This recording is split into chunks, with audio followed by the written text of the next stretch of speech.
Hi, I'm Isaac Anderson. Kai Cooksey. I'm Sarah McKinney. I'm Joe Navarre. Jameson. And we're Team 4. We've been tasked with answering the question, what are the financing options to allow buyers to acquire the needed technology for a neonatal ward in Africa?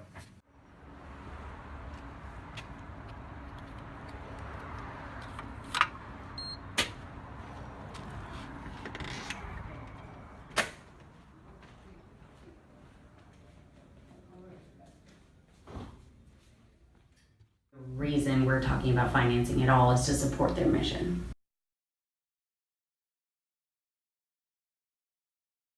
I think the very first thing we should do when we get to brainstorming is we should all do it individually for just even a few minutes, like 10 minutes, like nobody says anything. Like whether you're here or in this room or not, but just 10 minutes of people on their own come up with ideas. Because the minute somebody says one thing, then we're going to frame that. I think it's really important to frame the problem, in particular in this situation, because we're trying to really understand what it is we're trying to solve, because sometimes the question asked isn't exactly what it is that we're trying to solve. There's some other underlying problem. So we spent a lot of time framing the problem, and I think that really helped us in our brainstorming session. How do we brainstorm this? Our brainstorming session was a little bit difficult because we started with a question I had no experience with. I mean, I've never been to Africa. I've never lived in Africa. I don't know what Africa is like. So I Google, what is Africa like? And you know what I find? It's got rich cities and poor, dusty villages. And so the financing options that we have available to us in each of those locations is totally different. Financing needs to be as diverse as the people living in Africa. I'm told I lack creativity when I'm exposed to groupthink. I think this might be the first time I've ever participated in like a proper brainstorming session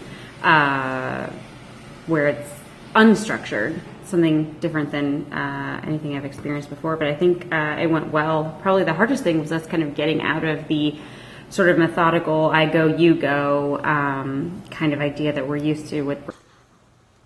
So, Bo, I was talking to some people the other day, and they asked the question, what makes this team qualified to tackle this particular project?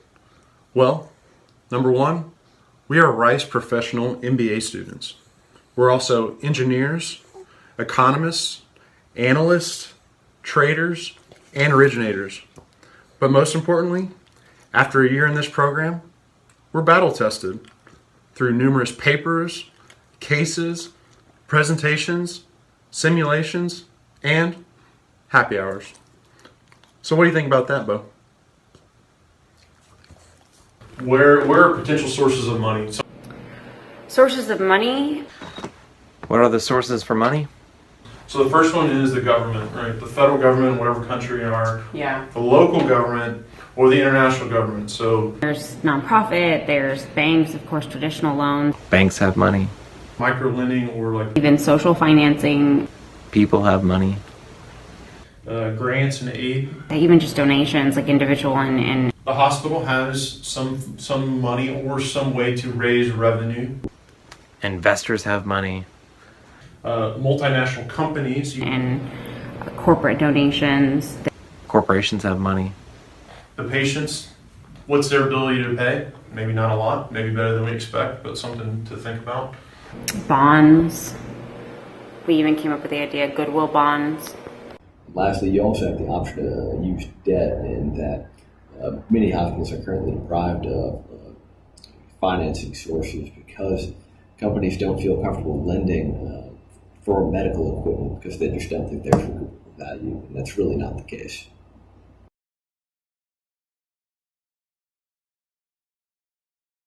Currently in Malawi, these projects are heavily subsidized by NGOs. The question then arose, how would we roll out these projects in more developed countries across Africa? That's when we shifted focus to Nigeria, which is the largest country in Africa by both GDP and population. Maybe attacking it in pieces makes it a little more feasible too. A couple different sources, like you get the bonds to source the equipment, you get the community maybe to source the consumables and the distributors to do a maintenance program, and then you get some companies that are already shipping stuff to just like tack ours on. Some sort of partnership. Yeah. What's unique about financing medical equipment in Nigeria? Well, hospitals are adverse to equity financing for projects and equipment. However, they're open to accessing the debt markets. Unfortunately, the cost of debt is exceedingly high, with interest rates near 20 to 25%. In addition, most banks require long-term business plans in order to even access the markets, which most hospitals don't have.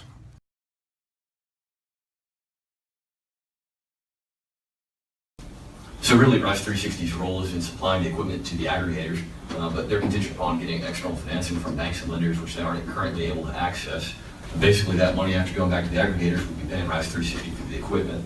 The new equipment that Rice 360 is passing through the aggregators and the EGO distribution hub then goes to sort of more central hospitals. And because the aggregator has been able to take advantage of the scale of the simplified distribution system, they're able to hopefully reduce costs.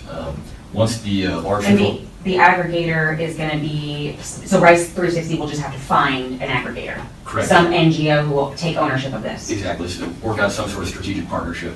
And then once the equipment's made its way to the larger central hospitals, the smaller hospitals will be able to send their patients to the neonatal patients to the central hospitals.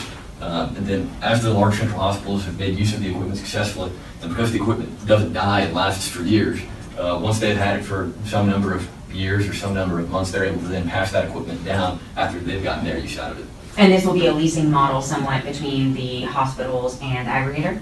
Correct.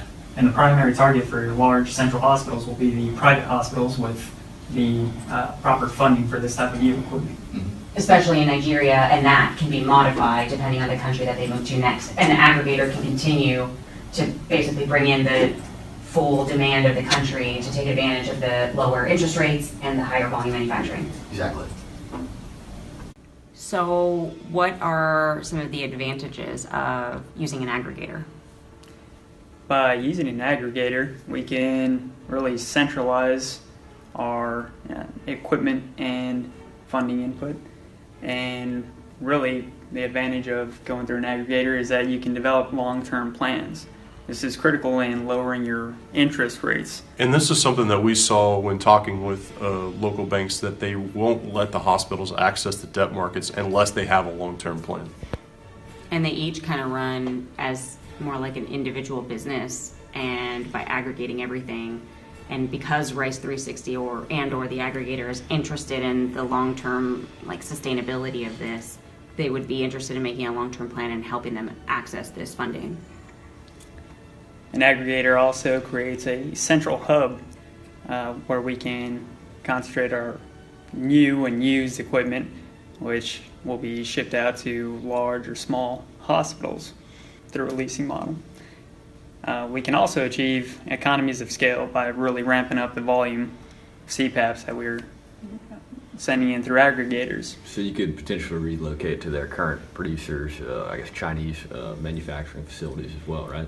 Exactly. You can achieve lower cost manufacturing through Chinese producers, and you can really lower your distribution costs. Instead of air freight, you can shift over to sea freight.